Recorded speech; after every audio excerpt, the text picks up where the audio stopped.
Transferable skills. From Cackle Media, this is Transferable Skills. I'm Noah Mishkin.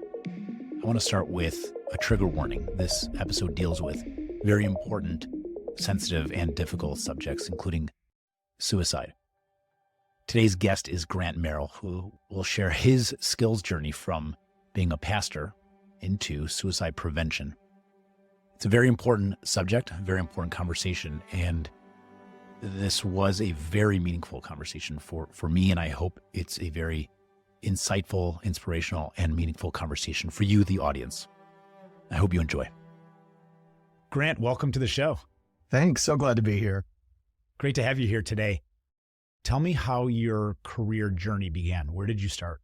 I started in ministry. I was a Christian pastor for 15 years. Had never intended on going into ministry, truthfully. My undergrad was in intercultural community development. So working on microeconomies overseas, an opportunity that just fell into my lap. I ended up taking a job at the church that I grew up at. As I was graduating, there was a position opening up and ended up in ordained ministry for 15 years and had some great experiences, but it's not what I planned on doing. I was going to go into education or microeconomies overseas. I studied opera for a semester, social work for a semester. Over 5 years, I think I changed majors 7 times before I settled on something and finally graduated. The ministry is actually not that different from education. You're educating in community in different ways and about different subjects. So I think you did pursue that. Absolutely. Can I ask you about your experience going through college and changing your major? Why were you changing so much? I think, honestly, while I was good at my job, I was good at being a pastor. I was good at preaching and leading communities. There was a part of me that just never fit in. Theologically, I was always a bit of an outcast in that I never quite fit into the orthodoxy mold in the churches that I served in. And just culturally, it wasn't for me. At the time, I didn't realize it. When I started in education, I was lucky that the university I went to, the first day of school, very first day of my freshman year, they put me in a classroom and I knew within 20 minutes that was not for me. And so that's a good way to start your freshman year, is within 20 minutes of your first day of classes ever, you realize that you're in the wrong path. Wouldn't that be interesting if most programs did that? They threw you into the deep end for a few hours here, a few hours there, like a co-op experience early on. Exactly. I was lucky that I ended up in a classroom that first day and really thought this isn't for me. So I floated around. I did a stint in opera. I did a stint in social work. I did a stint in a kind of a missions focus, and finally just landed on intercultural community development and loved it. Loved what I did. I loved getting to learn and explore other cultures. I got to go to other countries as a part of my education. I led groups there. I had a year of Mandarin, which I've never used and couldn't if my life depended on it today. Aside from Latin, Greek, and Hebrew, I really enjoyed it. But career-wise, after 15 years, it was time for me to move on. And I had a lot of success. I loved it. But for me personally, it wasn't a great fit. My churches loved me, but I always felt like I had to hide myself as a gay man when I came out and tried to reconcile those two. It was difficult. And while the tradition that I was in would consider themselves affirming now, they weren't when I was there. And so leaving was hard, but it was the best thing that I've ever done for myself career-wise. There's a lot there to unpack. Yes, sorry. No, first of all, don't ever apologize to me or anyone for anything you just said there. You did that for how long? 15 years. And getting a little bit into that story, I didn't realize I was gay until late in life. I was in my late 30s. And lots of reasons. Growing up in conservative Christianity, that just was never a thought. It wasn't an option. And so while now in retrospect, as a gay man, I can say, my goodness, the signs were there. I should have known. I should have known in junior high. It took me until my late 30s. I was an affirming pastor. I was baptizing the children of gay parents. I was welcoming gay individuals into my churches. I was affirming of transgender individuals as a pastor in a moderate denomination of Christianity. But I wasn't able to look at myself and say, call is coming from inside the house. And so when I realized I was gay, I was actually at a church function. I was teaching a class on human sexuality because our denomination was preparing to split over it. And I worked for a very progressive church. And so the denomination, the bishop had asked us to host a session and a study on human sexuality. So I was teaching a class on the Kinsey scale and talking about how sexuality is a spectrum. Not every church would do a class on the Kinsey scale. For sure. But I was teaching a class on the Kinsey scale, and it was while I was teaching that I've got my boss and the bishop's assistant and all these community members that are a part of this workshop that I was teaching, that I realized in front of them, I was like, my goodness, I'm gay. I'm gay. And that was at the time, nightmare fuel, realizing this as I'm teaching a class in front of all these people. But in retrospect, it was such a gift to finally piece that together. And it was about 3 years later, ex-wife invited me to come out. She had noticed I was struggling with some things and just was concerned for me. And so in the height of the pandemic, November of 2020, had a tough week of work at the church. And of course, the pandemics of racism, aside from COVID and everything, that was a hard year. And she invited me to come out, and it was the greatest gift, honestly, to be able to be myself. And we amicably decided to split that night. We kept it to ourselves for a while, other than our closest friends and family. And then I came out publicly later on in 2021. I can't imagine the emotional difficulty that was of splitting and going through that processing period. And what a gift to have somebody support you and help you live your truth, as opposed to this feeling that you never were honest or true to yourself. And so to have somebody help you go through that door, cross that threshold, and be able to be yourself, somebody that you obviously care for and who cares for you, that's a true gift in life. Absolutely. And we still have a great friendship today. She and my husband and I all get along. We live not too far from each other. We co-parent very well. And it's been a gift, honestly. I like to say we are better friends than we were ever spouses. And our relationship has been much, much easier and has just been a delight to work through together. It took you a long time to realize who you were, even if the signs were there. Why do you think it took that long? It's that toxic theology. And I know that's not just inherent to Christianity. I think every religion has sects and aspects that some might place in that folder. But I can remember in retrospect, looking back, I can remember the first time I had those kinds of feelings. I always forget if it's 7th or 8th grade. I can picture this guy and feeling, my goodness, he's cute. But instead of thinking I'm gay, I thought I was broken. And even years later, as I was affirming others, that never even crossed my mind that I might be gay. I just had this inherent sense that I was broken or wrong instead of gay.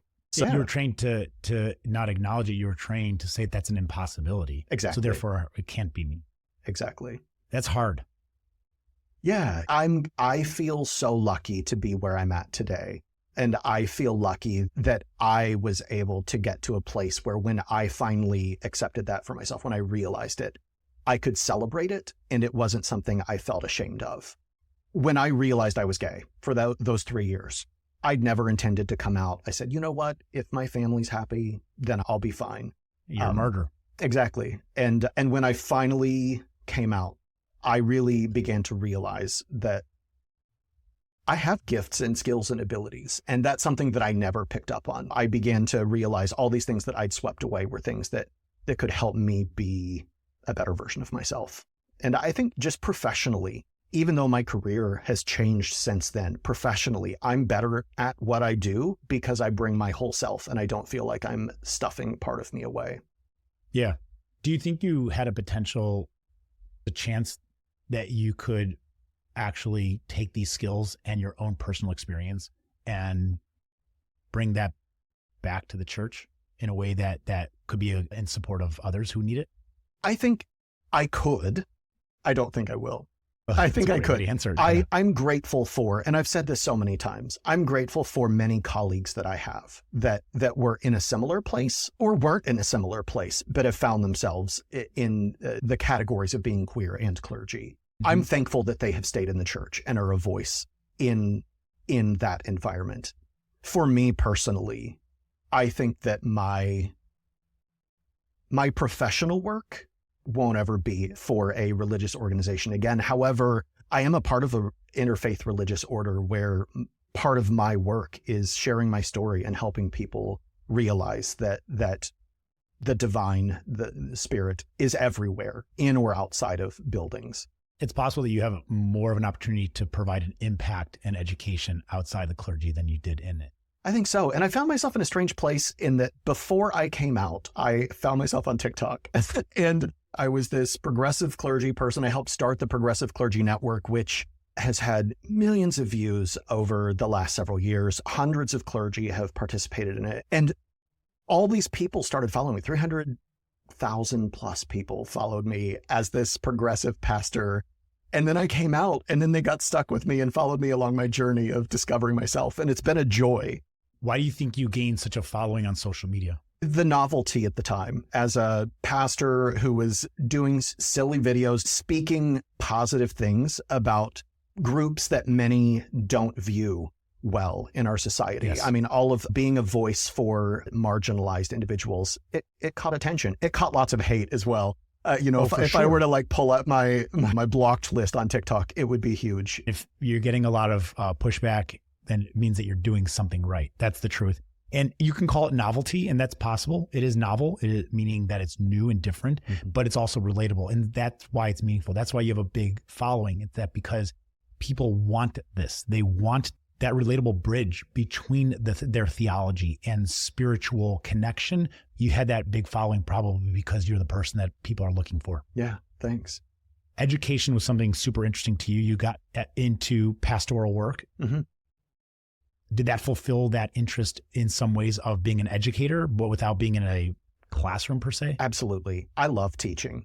I'm a nerd. I love learning new things. I love watching documentaries. One of the things that I really enjoyed as a clergy person, I worked for the last 8 years, I worked for a more traditional style faith community. And so we would follow the liturgical calendar. And I just enjoyed teaching people things that they never knew about church history or about biblical history or the roots of words, or really finding ways of making theology seem applicable instead of just something to listen to once a week. Yeah.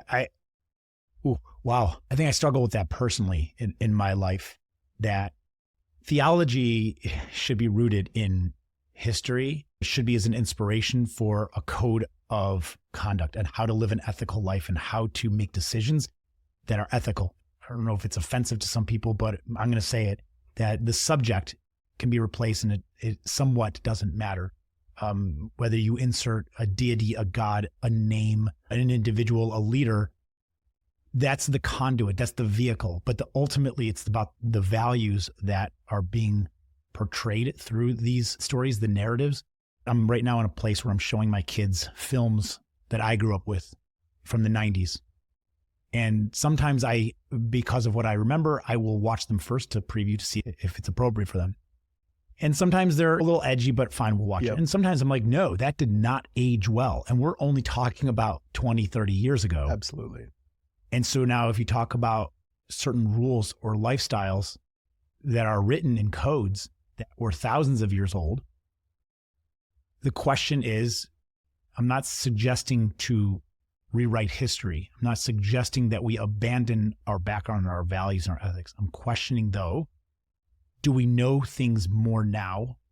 And how do we code switch? How do we update, modernize? I know that's really, people get very sensitive about this. And I'm not talking about changing the words and the liturgy. I'm talking about how do we apply into our lives in 2025 and beyond? Absolutely. The meaning, essence of our rules and our ethics and our values in a way that is meaningful to today. If our theology doesn't contextualize God or divine or deity or however we want to express that, if that doesn't contextualize into our world and make us a better neighbor, then it's not serving us well. Theology always has to be rooted in where we're at. It's not a bookmark for a time in history. It is meant to grow with us as a society, I believe. Yeah. And like you said, practical application. There's a lot of rules in the Old Testament, and they're unrelatable, either because they're specific to that context. And so therefore I literally cannot follow that rule. I cannot do that. We try anyway, though, don't we? We try. Yes. But the question is, okay, what do I learn from that? And how can I apply it in a unique way today? I think it's wonderful to find ways to make it relatable. Absolutely. What are the skills that you think distinguish the good pastors and spiritual leaders from the ones that might have room for growth? My best years as a clergy person were the years when I realized that my ministry, being the churchy word, my work was not for that congregation. It was for the community around that congregation. And making that congregation realize that their work was not within those walls. It was outside of their walls. I loved the years that I worked at churches that had preschools, and we had parents that would never set foot in our building on a Sunday morning, but they were in our building 5 days a week. And we got to build relationships with them and be supportive in times of loss. I loved the opportunities to work with coalitions, other places of worship, other faith communities of interfaith relationships that I had. If a pastor is listening, if a clergy person is listening, and they don't realize that their main ministry is not within their four walls, then there's room for improvement and growth. Yeah. Do you think that a lot of people within a community, a religious, spiritual community, want their leader to be somebody much higher than them that they look up to and are trying to grow and strive to be? Or do you think that they want them to be more relatable and on their level? I think that what they actually want and what they say they want are often two different things. Yeah. I believe that to be true. I struggle with some of the spiritual leaders that are unrelatable because they're so far to the right of their own community.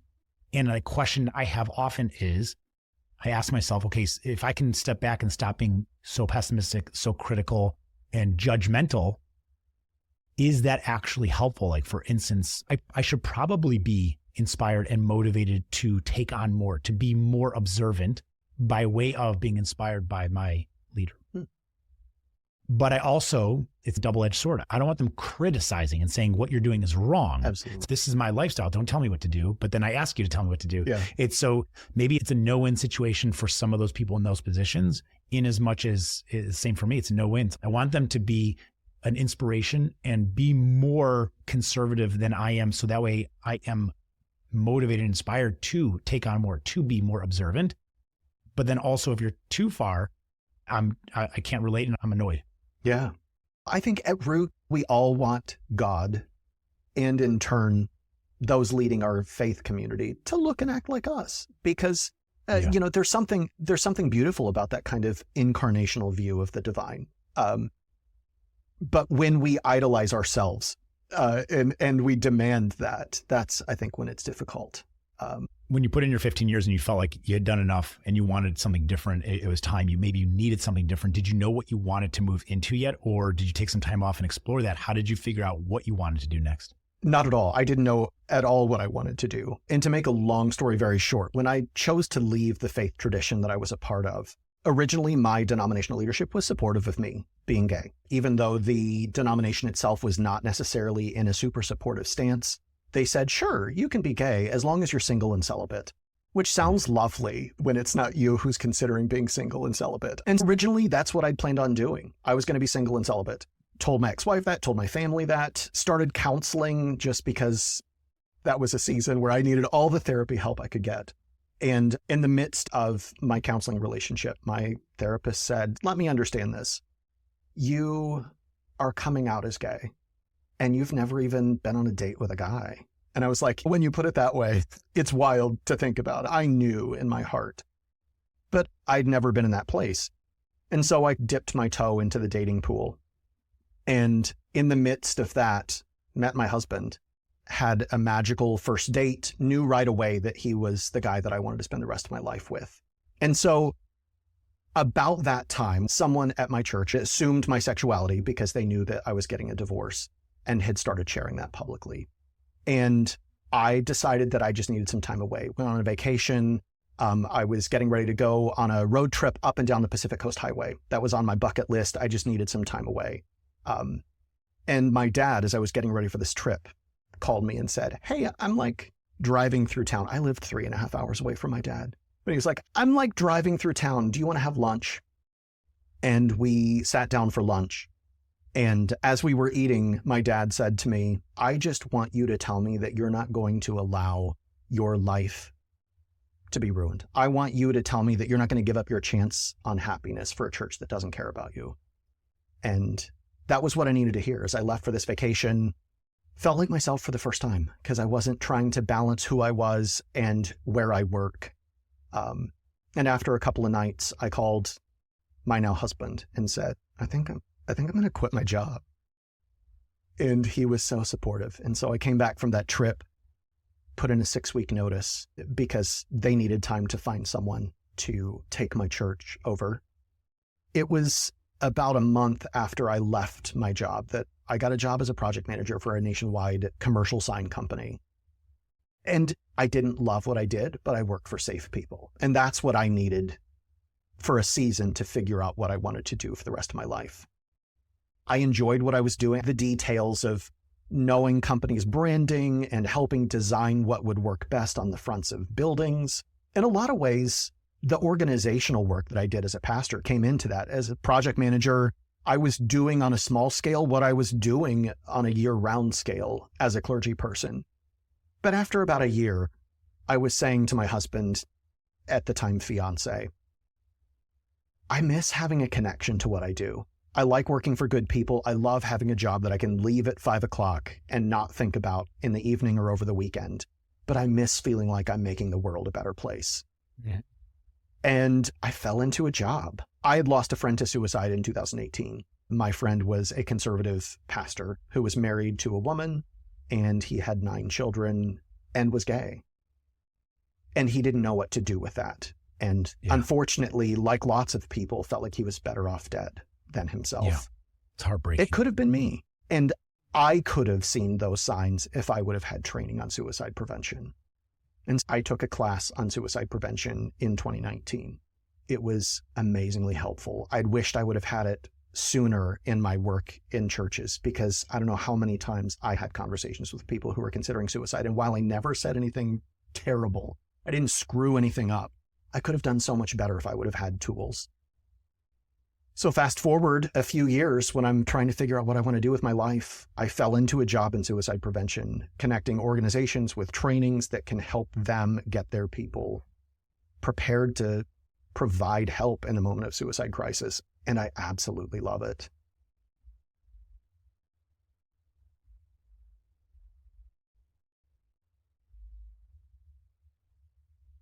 Oh, sorry. No.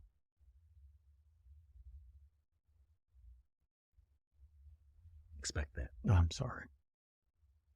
You lost a friend, and what you wanted to do was to take a suicide prevention class to help you see the signs and to give you the tools and skills and strength to be able to see those signs and to do what you could to help others. Yeah. And some of that was probably reacting to feeling helpless and not doing enough in your mind. And I'm preaching to the preacher, but there's nothing that you could have necessarily done to prevent that. And to feel any sense of guilt or regret is unproductive. There's for sure loss, and there's a lot there. And I know that feeling. I lost a very close friend of mine to suicide at the end of college, shortly after she graduated, our same age, and we were very close. I'm sorry for your loss. Same. And we weren't even living in the same city anymore. And so to make the assumption that I could have done something or seen something, even as simple as, why didn't I call her more frequently? Why didn't I text her? Why didn't I see her the last time I was in the city? Yeah. And again, unproductive. Exactly. And we put that guilt on ourselves because we think that maybe there's an explanation, a rational explanation to what happened, and maybe it was preventable, and maybe it is, and hopefully it is. And the work you're doing is trying to prevent it, at the very least, giving others support and the ability to see those signs before it's too late. And it happened. So then what do you take away from that? How do you serve the legacy and life of that person that you lost and find a way to preserve their legacy by way of helping others to prevent loss in the future? And I think you're absolutely right. I don't do what I do because I feel guilty. I could have noticed signs, but at the end of the day, we all have choices. Would I have loved to have had a conversation with him in retrospect? Absolutely. But what I get to do now is help people. The lovely thing about what I do is it's not for professionals. We have lots of mental health professionals that take part in the work of suicide prevention, but it's really geared towards moms and dads and friends and bus drivers and teachers and neighbors and cashiers. All of us play a role in keeping our community safer from suicide. In the last year, as I have gotten a chance to hear people's stories, and I spend 8 hours a day talking about suicide, but as I hear people's stories, I realize it's just something that all of us are impacted by. No matter where we are, it's likely that all of us at some point in our life will be impacted by suicide. And so just feeling free to talk about it, feeling free to recognize that it's a real conversation that we can have, and that arguably there's always hope. I've never been in that place personally, but if I ever were, I believe that there would be hope if I look for it. And so helping people find the good, helping people listen to life speaking back to them. It's funny. It's a funny transition also. In your work as a pastor, you're trying to get a big message out to an audience.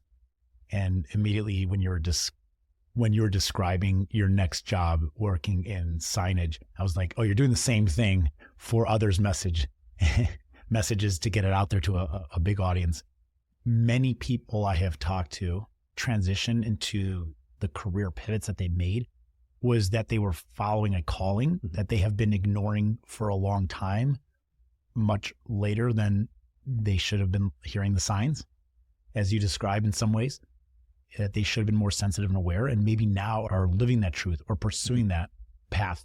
And it's so funny because really my entire life, I've fallen into these roles. I fell into being a pastor, not what I planned on doing. I fell into the sign work through a temp agency. I couldn't find a job and they sent me to this company, and it was a great place to work for a year. I felt safe there and I enjoyed it, but I fell into it through a temp agency. And I fell into this role as well. It was an organization I was familiar with because I'd taken one of their trainings. My sister trained for them. That's how I'd heard of this role and just fell into it. I happened to be exactly who they were looking for at the time for a new role. And so it's something serendipitous about finding purpose when you weren't necessarily looking for it. Yeah. That's when most good things happen. Absolutely. You weren't necessarily looking for it. I didn't know I needed this, but now I know I can't live without it. Can you describe some of the necessary skills to do what you do effectively? Yeah, absolutely. I volunteer with the American Foundation for Suicide Prevention. I volunteer with the state of Indiana some. I enjoy getting to help. But in my professional role, I help connect people to the training that's right for them, because there are multiple levels of knowledge that we can gain. And I think that's really the skill that I had been thinking about what skills I use from one career to the other. And obviously, like just being in relationship with others, being a mediator, and being creative in approaching things, creative financially. When I was a pastor, there were times when we just didn't have budgets to do what we wanted to do. And so I had to come up with creative ways of doing it. Just organizing events and thinking logistically, being a project manager for the work of a congregation.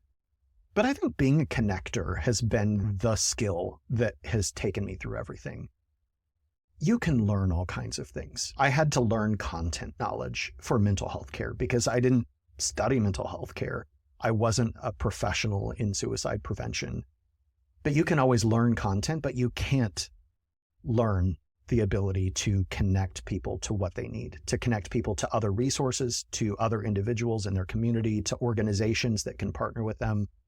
As a pastor, that's what I wanted to do. I wanted to connect individuals in our congregation to the community around them so that they could make it a better place, not to make it look like them or to make it look like our theological perspective, but to make it a better place, to help feed kids, to help schools when they needed assistance, to help volunteer at organizations that were doing physical good. And now I get to connect people not only to trainings that they're looking for, but also connect them to resources in their own state, to connect them to resources that can help them. Being a connector has been the common thread, really knowing what resources there are and helping people find them. You're like an individual marketplace. You're like a one-stop shop. Come here and I will find the right way to connect you to what your goals are and what you need. Exactly. I would argue that's what we all want to do with our career, right? We want people to be connected to what's best for them. We just hope it's what we have to offer. I think we'd want to be seen or viewed as people have confidence in you and trust that they can come to you when they need something. And we want to feel like we are in service of others, our friends for sure, our community at large, globally, nationally, whatever your impact range is. I think we want to instill that sense of confidence in others that they can come to us and we can help them. Absolutely. And I think approaching every business relationship that I have with a sense of curiosity. I don't suppose that I know why someone is wanting suicide prevention trainings. I don't suppose that I know. I don't suppose that I understand their perspective on what that should look like. And I think that's why it's been so easy for me to build relationships with people that I wouldn't normally have. It's because I approach every relationship with curiosity. I want to get to know them. I want to get to know why they are in front of me, and I want to know what exactly they're looking for. How do you stay on top of latest trends or suggestions and strategies in this world to inform others and help them? I think in lots of ways, it's really being a learner, reading things that come out, listening to new voices, listening to old voices as well. I love getting to go to conferences and hear what other people are researching and studying. I remember last year I was at a conference that's very widely attended within suicidology. And I remember sitting in a workshop and thinking, wow, I'd never thought of it before. I'd never thought of it that way before. And it was just a group of individuals from New England that were talking about their own experience. It wasn't heavily research driven. It wasn't this huge study that they had been spending years on. It was people with lived suicide experience, people who've experienced loss or thoughts themselves, sharing their own perspectives and the ways that we can use language to better help those around us. And so I think just approaching with a learning spirit, reading what's happening, listening to new voices. And I think that in everything, we should absolutely be listening to experts. And we should also be listening to those that are in the middle of it at the same time. Yeah, directly from the source, not just from the theorists. Absolutely. I think both are important. Sure, absolutely. If someone wanted to learn more about this stuff, is there any recommendations you have? Obviously, your bio is going to be linked down below in the show notes, so they can always click on and see more about you and the work that you do. Could you give any suggestions and maybe speak to any skills that you felt like you took away from some of that training yourself? Absolutely. For me, the skills that I have taken away are a willingness to have uncomfortable conversations. Talking about suicide is awkward. It's uncomfortable. It feels unnatural to us because it's taboo. It has been taboo. And so for me, the skills that I've taken away are just a willingness to have hard conversations and the ability to listen and help someone share their own story. Statistically, most people that are in a place of considering suicide feel alone. They feel like they don't have choices. And so helping people feel not alone, listening to them and helping them realize that they have choices and keeping them as a part of their own journey to safety. Those are the things that I have taken away. And if someone wants to get involved, they want to learn more, they of course can contact me. I'd be happy to put them in touch with someone in their own community. But also take a look at the American Foundation for Suicide Prevention. Fantastic nonprofit. Every state in the US has at least one chapter, if not a couple. And they are doing good work in your own communities. They're connecting not only survivors who've lost someone to suicide, but also just people who want to help their communities around them. That's a great suggestion. If somebody wants to learn more specifically about what you do, Grant, at your organization, if they want some suggestions that are personalized, feel free to reach out online to you over LinkedIn or wherever. Obviously, you're linked below in the description. As I said before, this has been a tremendously impactful and, dare I say, emotional, but important message in this conversation today. And I feel like I gained two very important perspectives, one in a theological pastoral role, and then another in this suicide prevention role that you're in. And both are equally meaningful in very different ways. And it's clear to me that your mission in life is in service of others, community, and helping people really get the message across to them in impactful ways and meaningful ways, because you've dedicated your life in service of others and community. And that's really admirable. And I'm impressed, and it's meaningful to have you on this show. Thanks. It's so good to be on the show. I appreciate the opportunity. I want to thank Hannah Berger for recommending Grant as today's guest on this episode, and to you, our listeners, for joining us. If you want to learn more about the important work that Grant is doing, check out the website for his organization at livingworks.net. It's linked below in the show notes. It is considered the gold standard of training and suicide prevention. So please take a moment to check out the website, read through it, and explore it. Remember, the skills you've gained can take you anywhere. Until next time, keep exploring those transferable skills.